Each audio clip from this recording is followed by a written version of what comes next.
The possibilities are endless with Cricut machines. Let's get creative with paper, and we will share with you some tips and tricks. There is a large variety of different types of paper. Let's look at a few things you may want to consider before choosing the paper that will best work for your project. Paper comes in many different weights and is typically measured in pounds. You will find paper types from lightweight papers to mid and heavyweight papers. With Cricut Maker, choose your material in Design Space. For all Cricut machines, there are always custom options.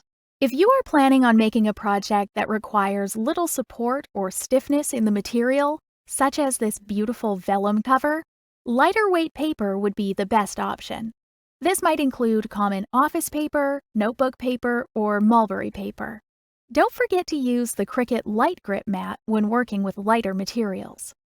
If your project needs something more stiff and firm, such as this fun rosette wall hanging, you may want to explore heavier weight materials, such as textured cardstock, heavy pattern paper, or glitter paper. For heavyweight papers, use the standard grip or strong grip mat for a secure hold while cutting. When creating projects that include a fold, you will want to pay attention to the direction of the paper grain. To do this, lay the cardstock over the palm of your hand. Look at the way the paper edges naturally curl.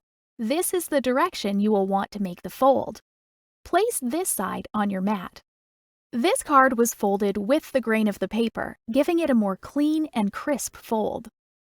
You will notice that paper comes in all types of surfaces. Cricut cardstock is textured on one side and smooth on the other, giving you more than one option. If you are writing on your project, you may want to consider using a cardstock with a smooth surface for a clean written look. However, you may want to consider using textured, embossed, or glitter cardstock if you would like some added dimension, such as on this card. Another thing to consider is the type of core you want your cardstock to have.